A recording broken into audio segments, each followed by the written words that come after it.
basketball. We are going to get started with talking about our high school course handbook revisions. So Cheyenne and the team at the high school have worked very diligently. I only have a few more copies, so I'm going to look up to you too. Send one for the audience, To revise the course Yeah, I was handbook. gonna say, I don't need one. Anybody like one?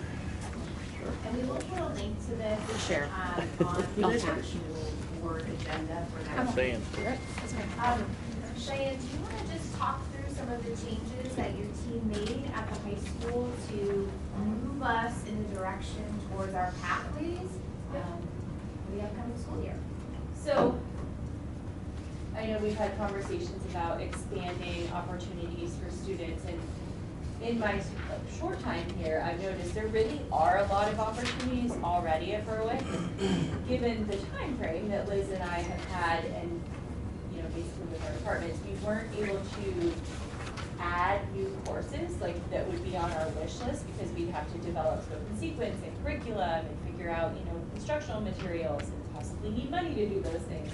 So for the time being, what we're doing is focusing on what we have. So for this handbook, originally it was just a black and white handbook, black and white. So what I did was using Canva, I went through, I took all the information we already had, reorganized it, but the biggest piece, and if you scroll down to page 11, we start 10 and 11, we start talking about our career pathways. So how you can develop in these pathways. We do have our CTE programs, so if a student decides they're going to do rehabilitation aid, if you go down, 6 of these credits are the core rehabilitation aid classes, but we have a lot of other courses that are related to health sciences, nutrition, all of these different things. So maybe that student says, like, I really don't want to go into sports medicine, but I know I want to go into nursing, so they focus on the courses here. We also listed the different certifications you can get by engaging in these classes, and then the different skills, like those skills that are focused on in those classes. So it's trying to get our students, we do have that CTE, but you don't have to be pigeonholed into that. You can start to explore these. And if you keep going down, we took our criminal justice and education because there's a lot of overlapping in a sense in both of those fields. So if you wanted to be maybe a social worker, a lot of these courses can support your path towards that. Keep going down, our systems management has a lot to do. Like if you're going in that area and you want to work in business, you want to be at the top of the field, maybe you go get your undergrad in business, you want to get your MBA. A lot of these courses are going to support the skills you need to be college ready. As you go through the manufacturing and trades, and this is one area we definitely hope to grow in the future. Right now we have the courses that are listed there. And when I think of the trades, these are the ones that, how can we get our kids who want to leave high school and step into a job? So I know, for example, like cafeterias at nursing homes are dying for employees. I have an aunt who runs a kitchen at a nursing home, and they need skilled people who can cook. So maybe you do courses in these areas, and maybe someday we can expand some of our family consumer sciences, and they'll be ready for things like that. Industrial food work, ready to work in construction fields and things like that. So we're hoping to build in these areas, but this is the kind of thing that's going to be very closely tied to our work experience. So the kids are taking classes in these areas, they kind of find their niche, and Mrs. Sarasoli, our co-op teacher, gets them in a job placement where maybe they're doing an apprenticeship, they're working at a factory or a construction company, and then when they graduate, they can have a full-time job there. Moving forward, our communication media. So we do have our communication CTE, but we also have a plethora of journalism classes that Teresa Christian teaches. And they kind of go hand in hand. The kids take Teresa's classes when they're younger, they kind of get that foundation for journalism, and then they move into Kyla Campbell's classes. So this just puts everything together, and whether that student decides to complete that entire CTE, they can still have a really strong background. And same for STEM and fine arts. And I think one really unique thing, and I kind of thought of this towards the end, I thought, well, we have a lot of kids who want to leave high school and go into the arts still. You know, we know it's not very lucrative business for everyone, but there are people who want to do that. So we lined up all of our fine arts courses and the extracurriculars available for that. The last piece I'm going to touch on is the articulation agreements, which I am currently working on. So I'm in communication with Bloomsburg. We have to go a little back and forth with them, but LCCC, I just sent them our all of our task lists, all of our course descriptions, so that they can create those pathways for our CTE students to enter LCCC with, you know, 4, 5, or 6 credits under their belt. And I actually have a communication student right now. He is going to be a completer. He's worked on all of the videos and things like that. And he is going to LCCC. When I realized coming in, I'm like, we don't have an agreement. And financially, I know he could really use the leg up to have 5 credits covered. So if I can, and her name's Megan at LCCC, she just started there. She's gonna put communications at the top so we can get it done. So when he applies and goes there in the fall, he'll have an entire semester under his belt. So that's what we're aiming towards. If you go on, we go deeper into all of the course descriptions and things like that. But that's pretty much all I have for this, and we just want to continue to grow on those career pathways. Hopefully, the longer we're here, we can add more electives to support those. I think there's a lot of good stuff happening. So what we'll start working on is, from this year forward, is taking the course descriptions and mapping them out to the career pathways as well. So the goal will be, we've got this first step for a revised course handbook, but in the future, students will be able to come in and see, you know, here's the pathway I want to follow. Here's all the different courses that I might want to take under that pathway. So we did not introduce any new courses at this point in time for next school year. We are having some conversations about a strength and conditioning course that may come up as an option for us to add on for the next school year, but we will bring that for the board for approval. I did want to point out one of the changes that was made, and it actually has to do with our TSI plan as well. The high school has been working very hard in their school improvement planning to redevelop a vision statement for the Berwick area high school. And so the vision statement that they developed was put together from staff, a number of students that provided feedback on a survey to be able to put this together. And so this is the revised vision statement for the high school. You'll see that in our school improvement plan as well.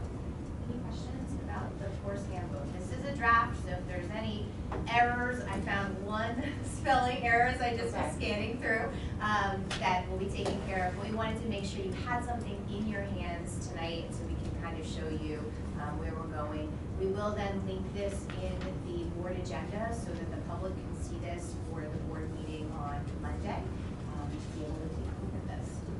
Who is the target audience of the students? So, parents or? Students and parents. We would like it to be something that is more functional for our students, and so that is where the next piece will be, taking those course descriptions and having them more closely aligned with those pathways to kind of ease their course selection process going forward. One of the things you were looking at too is making these courses available to all students. Yes. So currently, for our students that are CTE programs, they have really been just for students that have said they are enrolling in the CTE program. And we can offer those as courses for any student. So if I'm someone who's interested in sports medicine and I'm not quite sure if I want to take the CTE pathway, I can take a sports medicine course then as an elective course, as opposed to saying it's only allowed for our students that are in our CTE pathways. I think this is going to open up opportunities for a number of students that may not know if they want to say, hey, I want to go full-fledged into the teacher education CTE component, but I do want to explore some more courses in teacher education, sports medicine, marketing, anything like that. talked about this a little bit last month, but can you explain the difference again between an articulation agreement and dual enrollment? So yes, do you want to talk about how the articulation agreements go with the CTE? So, and I'm learning about this too. So dual enrollment is, now there's two types of dual enrollment. So for example, we host an LCCC class on campus. So effective speaking is like hand in hand with LCCC. So we I offer think, the class here with our teachers that teach that, and they can get college credits for taking and it. it's a small fee, like $40 Very, a credit or very $30 a credit. So they have to pay for it. Dual enrollment, same thing. So we do have opportunities where a student can take whatever classes, like the credits they need their senior year. Maybe they only need, I don't know, a math and an English, let's say for the high school, but then the rest of the day they go to Bloomsburg. And I'm not even sure what Bloomsburg programs what it looks like now. It used to be called something, and the rates are lower if you're a high school student, because you're a high school student taking a college class, you can't apply for any loans or anything like that. So you the can. cost is cheaper. It's cheaper, For yeah. all of them. Now, and there are some limitations I've learned about it, like if you are a senior going to Bloomsburg, you kind of get the last pick of what courses are available. It's usually Yeah, but they're still gonna gen have eds. gen eds at E. Yeah, you for can get 4 gen years. eds. Now, an articulation agreement is, Hold on, I'm trying to process this, sorry. So high school kids are cheaper. Think about dual enrollment as more of a course by course. So that would be if I'm looking at, I'm a high school student, I am going to take a dual enrollment course in social studies, where I'm going to get a social studies credit at my high school, and I'm going to get the credit from Luzerne County Community College. Right. And so we think about dual enrollments the way that as easily as I can say it, compared to the articulation agreements, is it's usually a course by course thing. Some students may take enough dual enrollment courses to satisfy an associate's degree. And that's something that is totally acceptable as long as it's going to work with our schedule here. Articulation agreements, you tend to think about it like a chunk of courses. So talk a little bit about how the CTE articulations work. So- Here's another example too. A lot of times the articulation agreements, and this would be the case of Berwick, it's the school district's course. Yes. That the college or the post-secondary Is accepting. institution is recognizing as worthy of college credit, post-secondary credit. And so, all those courses that Cheyenne just went through, those are large courses, but LCC and Bloom and maybe some others down the road, they'll recognize as college credit. So that was my next question, then. So one of these courses could count as a gen ed credit in college? Yes, it's With- not. At these universities? This so has that's been what I'll interesting. explain to you. So, and again, I'm learning more and more. So let's say I'm a high school student, I take criminal justice, 1, 2, 3, I graduate. It differs with colleges. So if I want to go to Bloomsburg, Bloomsburg requires that I've completed all 3 of those courses, that I have, I think, a GPA of a 2.5 or higher, that I passed the NOCD. There might even be one other stipulation. If I graduate, hand in all of those things, I completed these courses, they will give me the credits. Now with each program, and this is what the SIP codes are, it's good to maintain them because it all goes through the SIP code with the task list. It's very much tied to CTE 339. What happens is Bloomsburg says, okay, Cheyenne, let's look at your criminal justice program. I send them our course descriptions. Now Bloomsburg wants a lot. They want the curriculum. They want everything. They want the task list. To me, the task list, it's just a list of things that you learn about criminal justice, and it's very comprehensive. But what Bloomsburg does then is they give it to their professors in that area, and their professors analyze and agree on like what classes will we give them. And I was talking to the woman at Bloomsburg, and I said, well, we have our intro to education, and I see you gave them like an elementary music class. I said, I'm confused because they don't do anything with music in our education program, but like you're giving them the music class, which when I went for elementary ed, I had to take it. I don't know why I had to learn to play the piano and make a song up, but and she said, well, let me look at that more closely, send your curriculum and all this, and we'll send it to the professors again. But if the professors don't deem our stuff as good as their stuff, then they won't. Now, LCCC is, I think, much more flexible. I sent them all of our things. I said, you know, to me, I'm looking at these courses, but again, their faculty has to analyze it and say, we'll give you these courses. I think we'll go a lot further. But now, looking at, I think, our rehabilitation aid with Bloomsburg, they were pretty generous with some of the courses they offered. So it all just depends, and I can ask every year for them to reevaluate what we're doing. But that's essentially how it goes with Bloomsburg. It's a package deal. LCCC might be a little bit more flexible based on, you know, grades, things like that. So then conceivably, for an overachieving student, they graduate from Berwick, career ready in a number of different pathways because of a combination of articulation and dual enrollment. If they took, so what we're talking about too is kind of shifting students taking, I mean, right now we have all of the courses. We mostly have 2-year programs where they take them in 11th and 12th grade.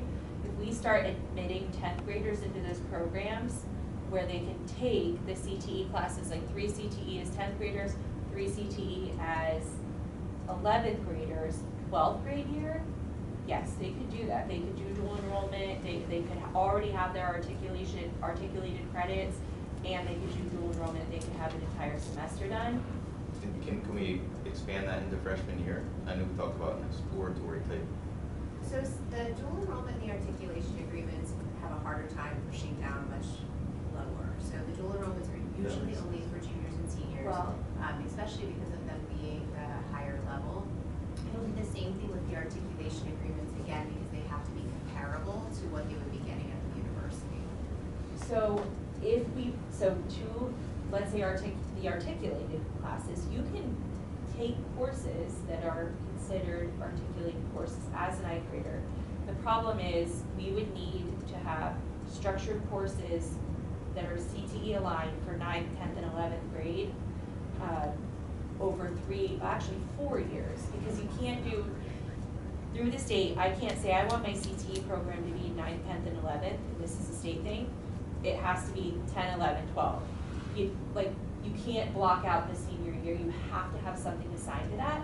Now, we can assign a 3-credit internship to that last year, but because of, this is where it gets complicated, the length of our periods are equal to hours in like the CTE world, and we would basically need 8.5 credit, or 8.6 credits. So that's 3 classes a year, and ultimately we would need more faculty to, you know what I mean? Like, we can't have Kyla teach 9 classes a day. So that's where we would need more people certified who have the certification under that SIP available to teach the 9th grade classes. So Same thing. if we have mass enrollment in these programs, there's a need for that. Yes, because so one of the challenges that we do have, when you look at the difference between a pathway and a CTE, the CTE program has to be taught by a CTE certified teacher. Well, And so that's one of the challenges. I think it's one of the ongoing things when we're having conversations with legislators, anybody out there. We don't have a lot of CTE certified teachers, and so this is not just us, it's statewide. And so that requirement can be very challenging because you just don't have that. Now, we can have students take part in pathways courses that are not technically considered the CTE course, but that CTE piece is not going to fall into the articulation agreement then. so what I would, another piece of this, and it makes no sense, so rehabilitation aid, you look at the courses under, you know, Matt Kurtz's program, anatomy and physiology is one of them. Steph Rothery is great at anatomy and physiology, but under his program, you have to be a VOC, so the vocational certification.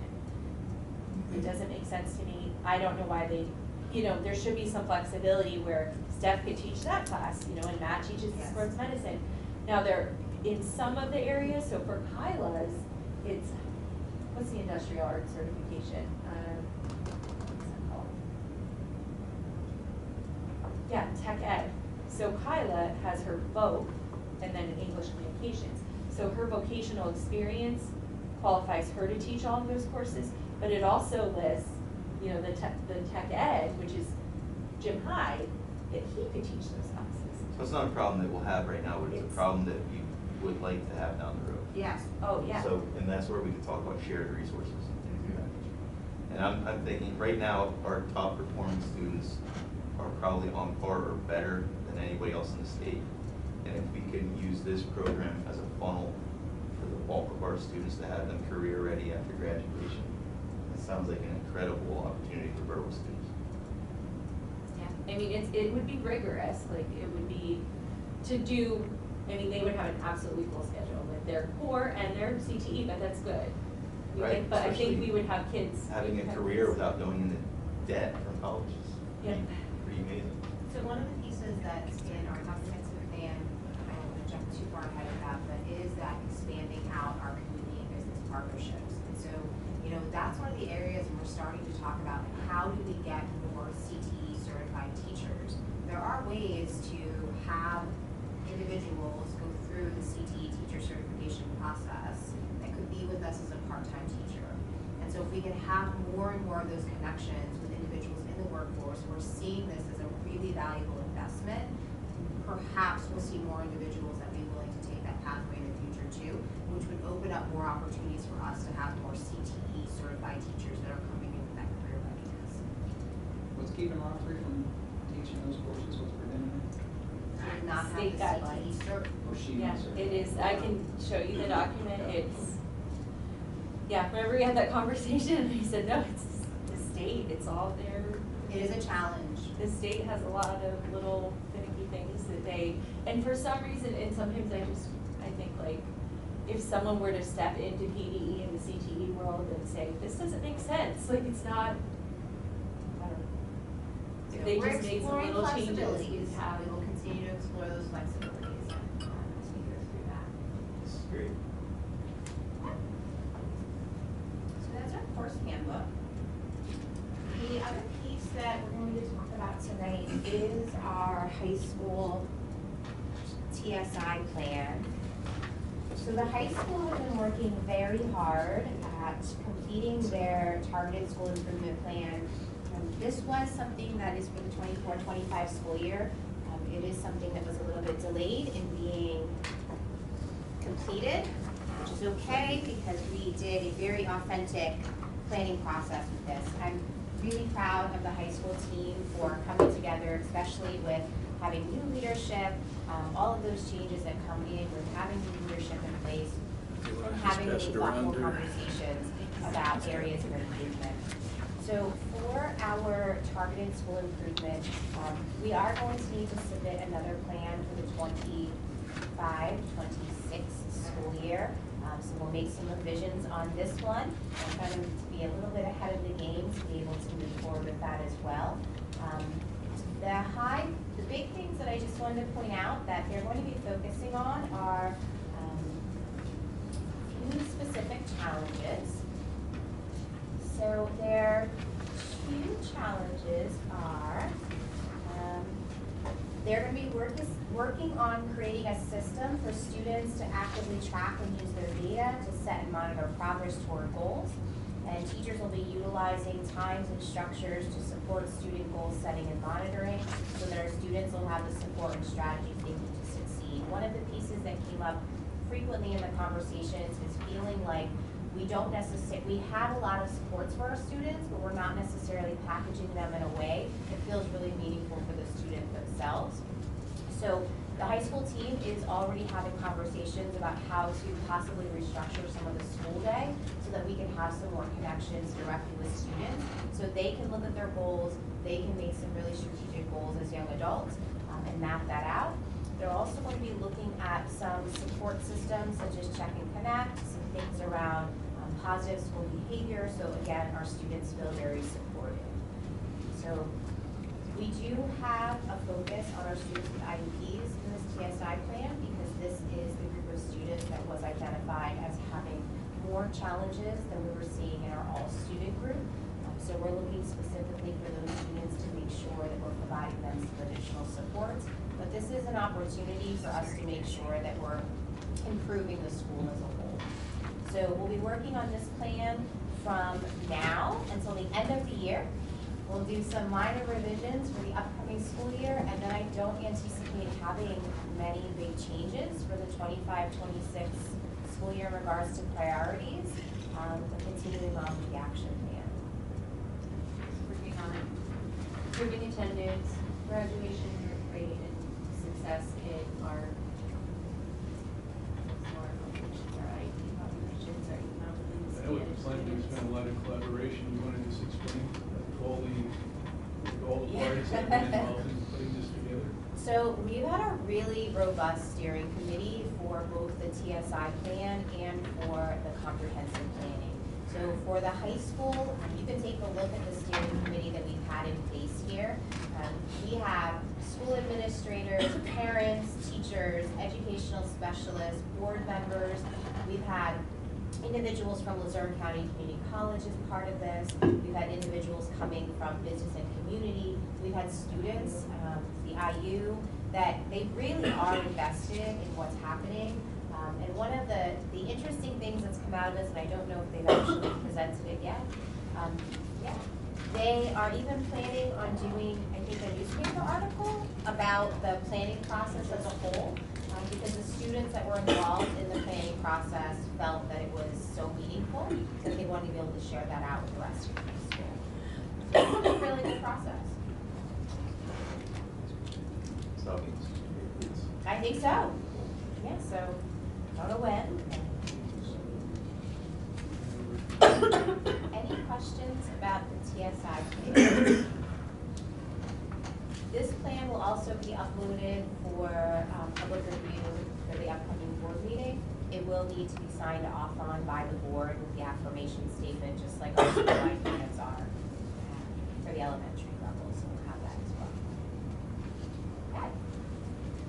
We're just moving and grooving here. I hope I did not affect you. I'm really sorry. Oh, all something probably. So the next part we have is our comprehensive plan. This has been a large undertaking.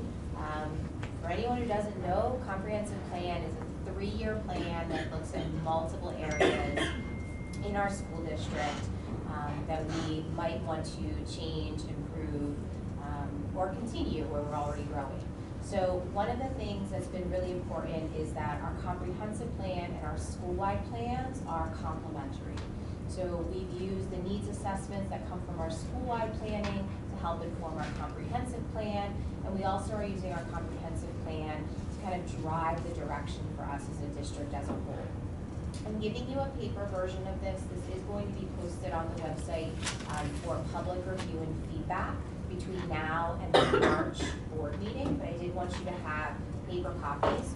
The only things that are not on this is I did not print out the induction and professional development plan because I was already giving you like 50 pages.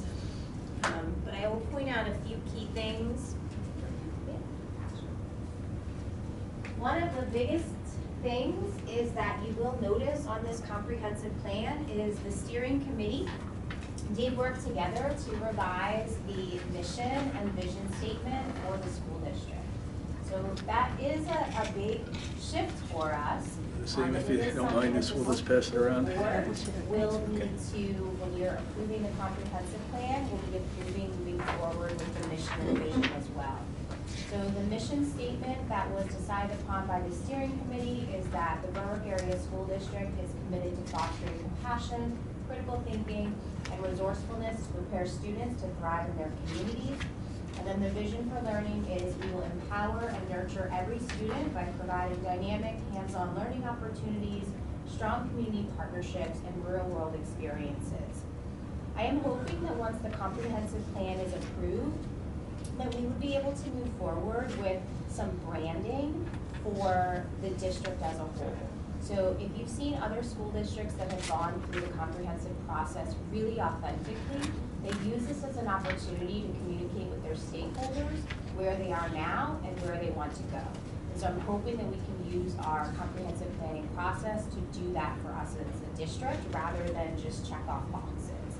And I can share some examples of what that might look like in the future. The other pieces that are included in here, there are three, we have a couple action plans in place. The priorities that were selected.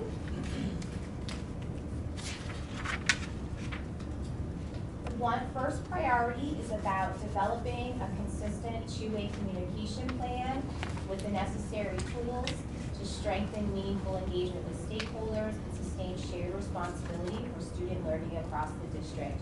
Communication has continued to come up as a barrier and an opportunity for us as a school district. This felt like a really kind of low-hanging fruit for us to be able to move forward with as a part of our comprehensive plan.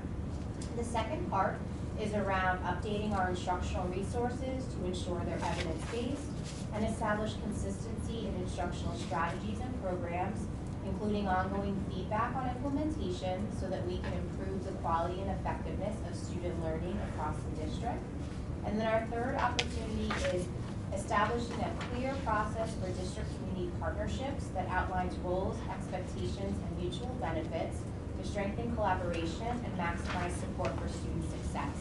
That's the priority that's going to lead into us developing a portrait of a graduate, as well as an alignment with our K-8 programming career readiness piece. So if you've come to any of our meetings where we've learned a little bit about some of our funding partners in Florida and the work that they've been doing with their K-12 career pipeline, we're going to be doing that under the umbrella of our district community partnerships. Any questions?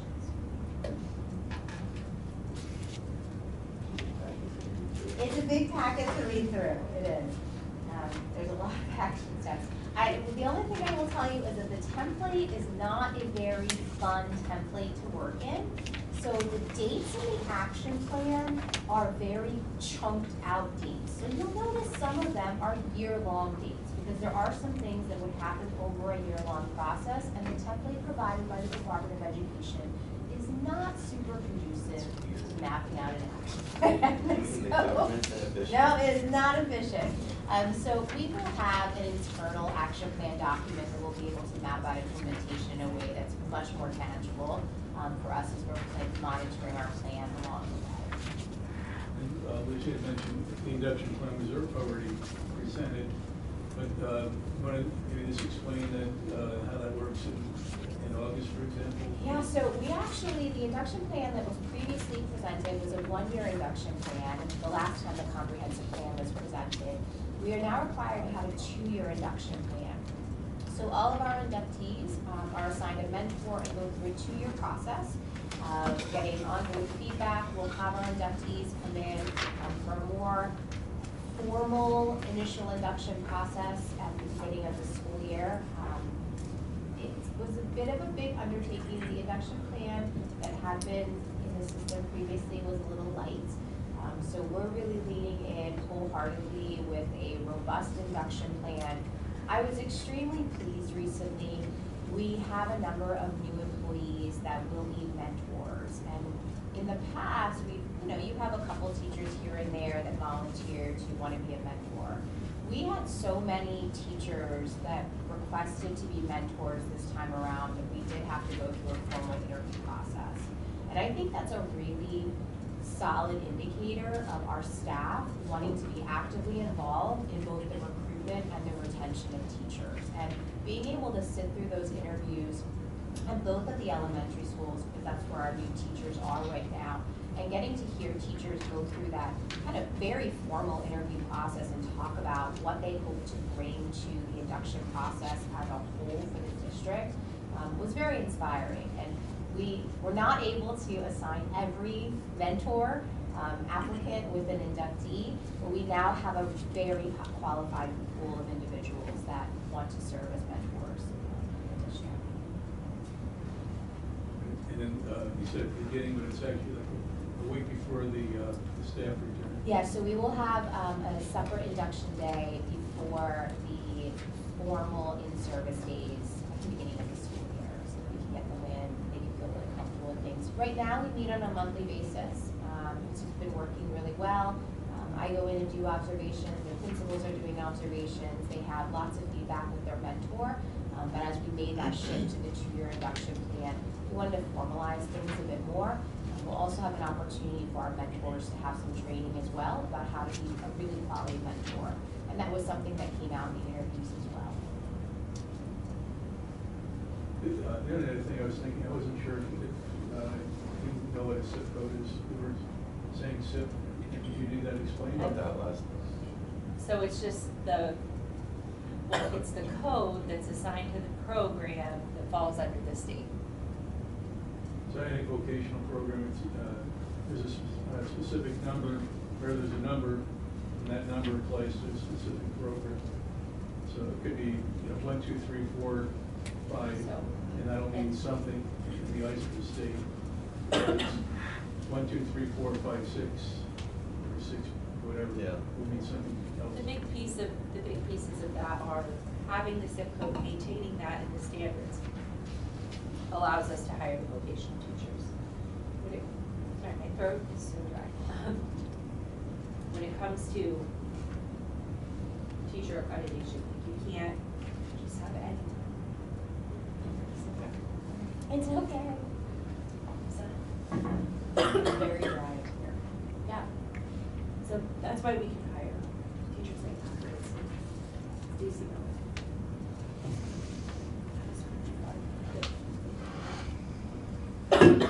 Right.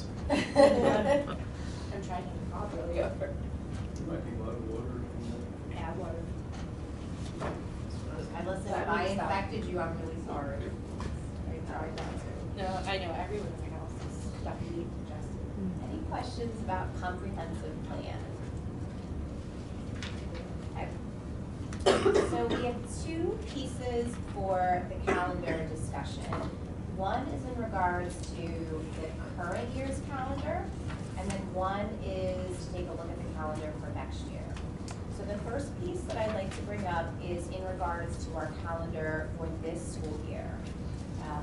I would like to propose removing the half day for staff development, which is currently scheduled for May 14th.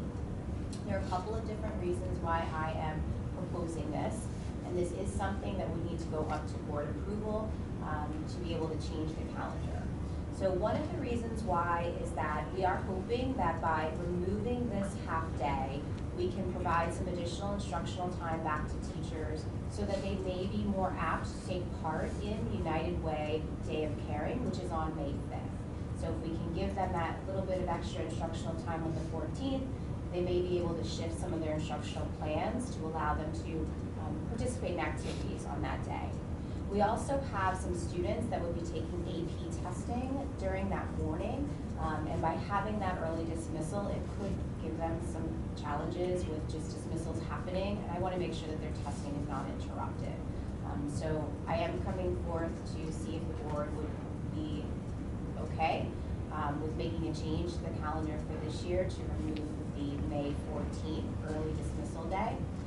We would have been doing staff development in regards to some co-planning. We have been able to build that into our February in-service day and our other early release day, so I feel comfortable with what the teachers would have been doing on that day instead. Let me take to the board. If it is decided that we can move forward with this, I can be responsible for making sure that that's communicated out to all families so that they know that that would no longer be a half day. We do have our next early release day coming up this next week, and our college students are back in session, so we will have the opportunity for our after-school enrichment program at both of the elementary schools during that half day. So we do have them back in place. We are working on some plans for the March early dismissal day, but I don't want to share that out yet, or some opportunities for our elementary school students on that day as well. So fingers crossed that I'll be able to come back with some plans on that also. The last piece is our calendar for next year.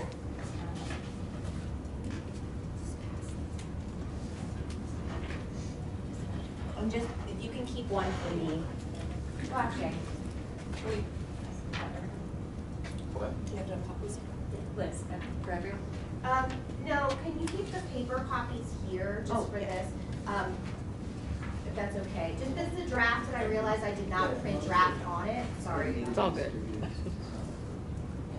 So this is a draft, but we would like to have a discussion so that we could move forward with bringing this up to the full board this upcoming meeting. So the current scheduled calendar that we have in place does include the majority of our in-service days prior to the first day of school. The reason why we have this in place here is that we are anticipating that we'll be moving forward with some new reading programming at the elementary level, which we will want teachers to be able to have the opportunity to take part in some professional learning before the school year starts. And we also know that a number of our teachers are going to be working to implement some of the new science skills standards, and I'd like them to have an opportunity to be able to do some co-planning before the school year starts for that as well. So that's why the bulk of our in-service days are at the beginning of the school year instead of during the school year this year. We do have 4 the staff development early release days on the calendar. I am proposing that for the upcoming school year, we do go to the more traditional half-day schedule for those days, rather than the longer half-day schedule. This is something that we've had a lot of conversations with, both with teachers as well as with staff and families. The reason why we went with the slightly longer early dismissal day this year was to try and have some longer class sessions at the high school level. It doesn't seem like it's really making that much of a difference, and it is a bit confusing for some of our families to have the different early dismissal times. So we would like to have them be the regular 11:15, 12:15, 11:15 and 12 early dismissal time on those days. It's also going to give the teachers a little bit more time in those staff development times because we will not have as many in-service days throughout the school year. So I do recognize that it is a little bit shorter of the day than what we did this year, but I just think for consistency's sake, it will work out better for our families. We will still plan to work to try to offer the enrichment after school care, early dismissal care for the elementary school on those days. So I've already spoken to the university, and they don't see that as being a huge deal breaker for them. So we would just have them come about an hour earlier. You'll also notice we do have marked off here our first student day on August 26th. We have 2 days off for the fair. We have an in-service day on October 13th. That is also one of our first parent-teacher conference days. We are going to continue with 2 parent-teacher conference days again this year, with one of them a bit earlier in the school year. We received a great deal of positive feedback on this. We had some teachers that met with parents in some cases twice. They had them come in October, made some improvement plans with students, and then had them come back again. It just gives them a little bit more time to be able to intervene if necessary. So we would have those conferences on the 13th and on the 10th. For the winter break, we would be looking at a half day, I skipped over the Thanksgiving break. For the Thanksgiving break, we would look for a half day on the 26th, off on the Thursday and Friday. We would no longer have off on the Monday after Thanksgiving on this calendar. In regards to the holiday break, we would look to have a full day of school on the 22nd and a half day of school on December 23rd. In January, we are looking to propose the 19th as a day off. This is a day that we use as an in-service day this year. A number of local school districts also utilize it as a total day off, as a holiday. It does tend to be one of those days when either we have a lot of illness, even for our in-service days, or for weather. So we would like to be proactive after looking at the data for the last 3 years to just say, let's have that off as a holiday as a whole. We also then have January 30th as an in-service day, and an opportunity for parent-teacher conferences if needed. In February, we have a day off on the 16th. We do have the early dismissal day that we're going to pilot it on a Friday instead. This was a request that families wanted to see about having the early release day on a Friday instead of Wednesdays. The Wednesdays have worked out really well for us, but for the month of February, we thought this would be a good opportunity for us to try it out. So if parents, do want to have a long weekend, they'd be able to do that as well. In March, we do have the spring break still in place here, with a half day on the 18th. We have the Easter break in April, and then our last holiday is on May 25th. This would have us with a last day of school on June 5th and graduation on that date. Now, open the floor for discussion. I just have a discussion, a couple thoughts from my own self. I've never been a fan of starting before Labor Day. So how many days or hours above the mandatory number are we? So here is a slight challenge for us. We utilize the days for our CBA. And so because we utilize the days for our CBA, it does limit us being able to shift completely to the hours What can we use the days for? for our teacher contract. So we just need to change that. Teacher contract, bus contract, those three All of contracts. So your bus contract, food contract, and CBA all are based off of opportunity case. They would all have to be updated in order to go to hours. That seems pretty simple. My line of work, you write an addendum on one page. Yeah, that would go after work too. You're not working on 200 people and then you're It's easy. But so that it is always an option, but those are the pieces that would need to be addressed in order to do that. So that's the simple answer, simple solution. Is that the only reason why?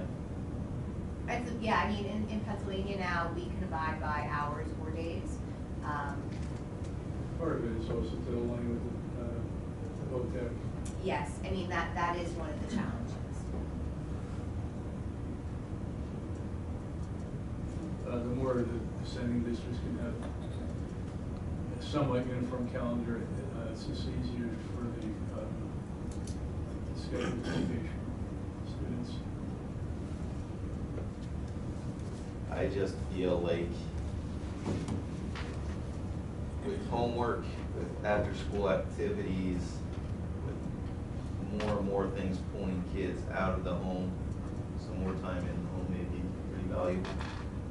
So, How many hours do you get in school for the instructional hours? Have to count it out. Yes, we have what we count, because they don't count lunch. There's it's called activity report, so all those hours would be in the database.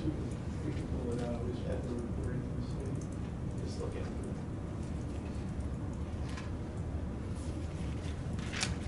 We did try to chunk it as much as possible, because I do know there is a push to try and have it.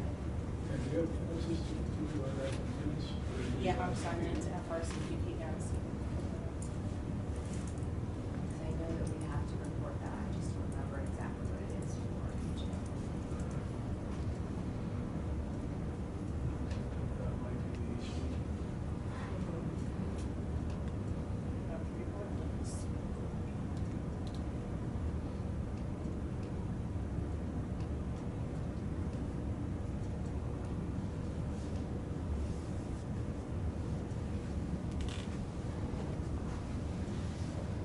But if you start after Labor Day, we'll just be going deeper into June. We can change that. There are 6 hours and 50 minutes of instructional per day. Elementary and secondary? So that is for your high school. Just make sure that she's on the For same. the elementary, It is 5 hours and 50 minutes for elementary. How much here? 5 hours and 50 minutes. We're required that 900 hours. So total all for the calendar that we have this current school year for elementary, we have 1,020 hours. For that was for elementary. And our high school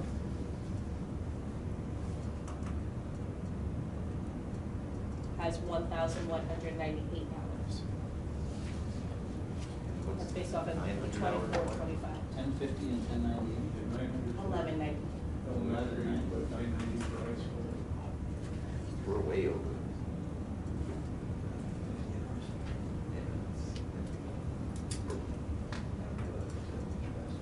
We could easily add an hour of recess every day.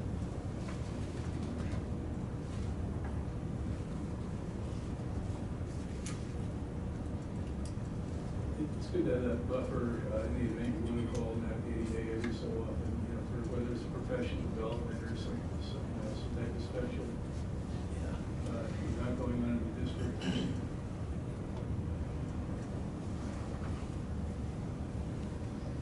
Again, I'm always coming back to the physiological development of kids, attention spans. Seems like a long day, a long year, with not enough time broken up for freedom, creativity, which is I believe one of the biggest reasons why we have discipline issues in schools. So there's too much sitting in a classroom, not enough recess, not enough phys ed, too much sugar. I know, I pretty much went to school after Labor Day as well, but we normally went to close to June 30th. So I'm not sure what your experience is with that. I don't remember. I think we started, I think this is pretty close to what we did. I don't remember starting. The only thing, like, I would play like devil's advocate, because I know in your house, like, you have flexible work, it's easy for your kids to stay home. In my house, I have my mom there, it's easy for my kids to stay home, but the only thing I would think of considering, like, we have a really high economically disadvantaged population. So, and I think Paul and I even talked about this with, you know, snow delays and stuff like that. It's almost like you want the kids to be safe, but then also you don't want to call off on a whim because some of these kids are better off being in school. The school might be warmer, school might have more food, or parents who, you know, work jobs where they cannot take off, like they don't have, you know, sick days or personal days that they can take off. I don't know, that's like the only other thing I picked up, because I do hear that parents are like, oh, the school closed, and like, I couldn't go to work, and I get paid hourly. I think it's easier to plan for when you know ahead. Yeah. I don't have that kind of freedom either. I don't think anybody that works does. Yeah, I mean, I have more flexibility. Some people have more flexibility, I would say, but I don't know. That's the only other, I think that's the other side of the coin.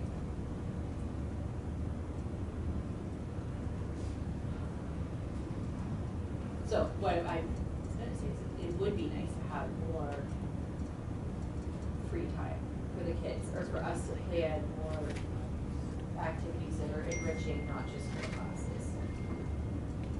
Unstructured time is pretty valuable for kids. When you're constantly being coached or taught, you lose that ability to be bored and think for yourself. I think that's a big skill we're lacking right now. I think even in the high school, it would be nice to have occasionally time where the kids can gather with the clubs they're interested in, like be able to choose different things, like they might get involved more, because a lot of the after-school things kids can't access, like ninth graders who don't have rides. Maybe if we had more time for the school day, we could engage more with things like that, which things like that open attendance. Yeah.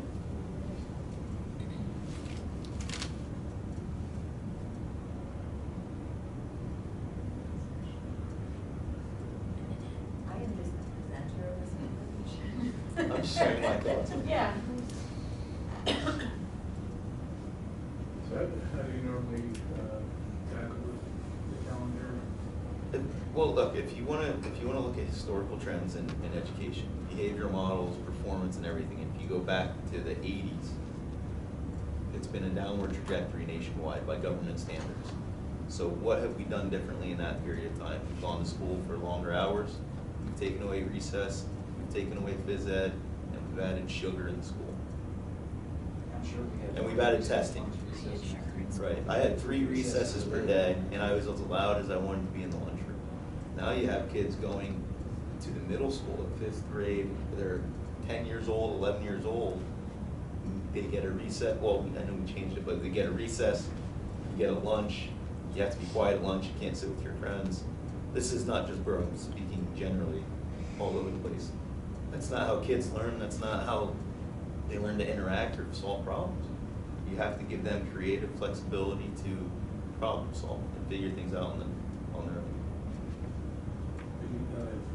Yeah, the standardized, once the testing came about, that's kind of started in the, informally or not mandated in the late 1990s, and then of course, No Child Left Behind became mandated in the early 2000s. And that, I mean, that has, there's been positive impacts, I think, for this, for our special needs population, but it's also put stressors on the curriculum where things like social studies and some of the fine arts are, especially in the elementary levels, they're getting shot now. They're getting less and less time allotted to Right. subjects. The average attention span for a 10-year-old kid is 15 minutes. And that's including the high performers and the low performers. So 15 minutes I think is a stretch. I have a 10-year-old, it's definitely not 15 minutes. So when you're making them sit in a classroom for 50 minutes straight without getting up and moving around or talking to a friend, that's a problem. I think 50 minutes is the standard for adult. Right. So I know that's a bigger conversation than the schedule. That's where my line of thinking is coming from, is that it's too much instruction and not enough creativity. So I do want to say that not every child's experience is sitting in a class for 50 minutes. I know, I'm I know, but I want to highlight that I'm in many classrooms, and I am frequently impressed with our teachers who are getting our students up and moving, having them interact with each other, having flexible seating. I've seen our middle school social studies classes outside almost once a week sometimes. I see it too, So but this is I not do, enough. so it is something that I think for us, what I want to be really cognizant of, especially when we're talking about our comprehensive planning, what we look at in regards to instructional strategies, is what is making our teachers feel like there's something preventing them from doing that, right? So that's maybe an invisible barrier that they're feeling like they can't do that, and sometimes it might be some instructional decision making. If as a district, we are expecting that our students are up and actively moving and actively engaged in learning throughout the entire process, then I wouldn't expect that they're sitting and being spoken to for 50 minutes. So it is happening. I think that what we need to be very intentional about, and our school leaders need to be very intentional about, is making sure that those instances where it is happening, it's becoming more of the norm, as opposed to highlighting specific teachers that it's working with. Yeah. Because there are a number of them, and I want to make sure, because I think sometimes we feel like it's not, and even mine, like I haven't been in every classroom, but I've come out here often and I've said to teachers, what is preventing you from taking your kids outside for the reading class? What's preventing you from taking them outside for that math class? And many times it's something that they just didn't think about, making the shift from the inside to the outside. And it is kind of pushing them to think differently about what their engagement activities are. A really highly engaged classroom looks very different than a compliant classroom. And that's something even for our school administrators to know, what does student engagement look like? Student engagement isn't always kids sitting in a desk and being quiet with their hands folded. That's compliant. That doesn't necessarily mean they're actively engaged in learning. So I want to make sure that I'm highlighting our teachers that are making a point of getting their kids up and moving, and that there's so many ways that I think sometimes we create our own barriers to it and are not necessarily moving forward with the creative ways that we can do these things. We don't have a lot of teachers seeing their kids outside. I'm generalizing for the sake of an example, and I agree with what you're saying. I think we both know where that comes from. It comes from the testing protocols and demands, not from the administration. I've known some teachers that have really great state test results that I know that their kids are outside frequently. That's because their kids are outside. Yes, frequently. but that's what. and so that's so their hold on, their that's idea why, of. That's what I'm saying. That's what I is- want to be able to make sure that teachers know that Right. they can do that. It's not drill and practice all But the the time. idea that you have to comes from testing, and not at the Berwick level, but the federal level. That's where it's coming from. But we set the tone as a district I agree. as to what But it would also instruction. take time to change habits. It does, yeah, it does. But we do have the opportunity to set the tone in our district for what do we expect instruction to look like. And so one of the things that is in the comprehensive plan and is in my work with our school principals is having more conversations about what does student engagement really look like. And it is not just compliant students that are sitting there. It really is being actively engaged in learning. And so if our school leaders and our teacher leaders feel really comfortable in knowing like this is what engagement should look like, drilling someone is not going to make them magically achieve better on an exam. Yes, correct. I believe that, and the research all backs it up, the test scores will come if we have an actively engaging and a highly engaging classroom environment. And so we are going to continue, I think, to see teachers kind of feel a little bit more comfortable to try things out. One of the things I've been working on very hard with our teachers this year is that they feel like things are safe enough to try, that they're not going to be penalized for kind of stepping outside the box of what they think a classroom should look like, and instead really lean into what is going to be best for our kids. And so, and I do know that because I see it, and I think there's more of it happening than we realize, but I don't think that we've hit the tipping point in regards to it being the norm for our district. And that's what we'll have to continue to work towards. Yeah, I agree with all that. And I know we have a lot of teachers who agree with And we'll get to that tipping point. We'll get there. I'm confident. that. Push it. Keep on talking about recess. We actually did talk about for high school opening up the courtyard, opening up the gym during lunch, with our schedule now. But hopefully next year, some of the things we're talking about, giving some, just time, like we talked about running on a 1 hour delay schedule. Not having a 1 hour delay, but having like maybe once a week, an hour in the morning where students can meet with clubs, meet with mentors, have some time to move around and do things. You certainly have the hours available in the city. Yeah. All right. That's it. So, practical point of view, what do you want to do this calendar? You want to be on the agenda for?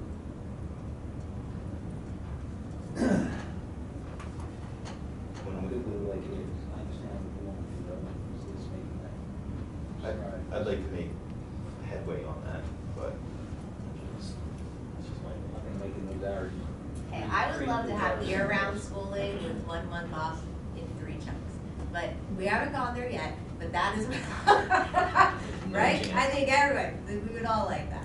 I think, even if you let this one ride, and some of the things that you can decide for next year, especially when you get the new superintendent in place, is, just, like, take for example this calendar, you can push 4 days back, you'd be into mid-June, but then you do bid days, because bid days are gonna give you a little bit of insurance.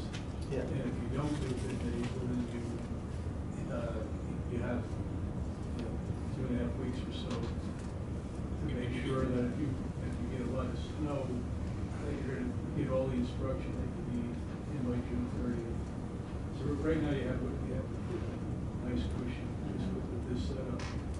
But, some other things that you had talked about, I think that those are good things, and maybe just have set time listed for a meeting or some type of planning session for that, especially when you get to your new superintendent.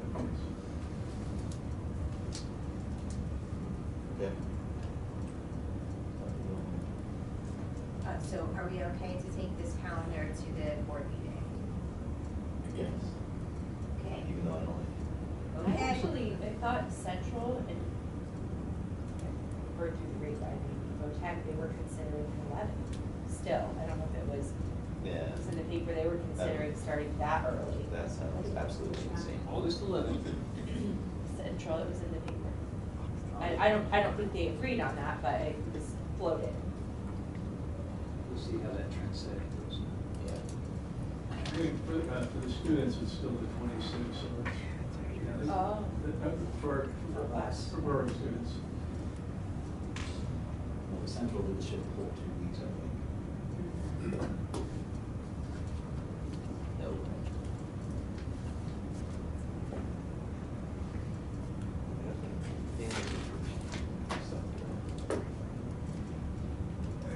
that it?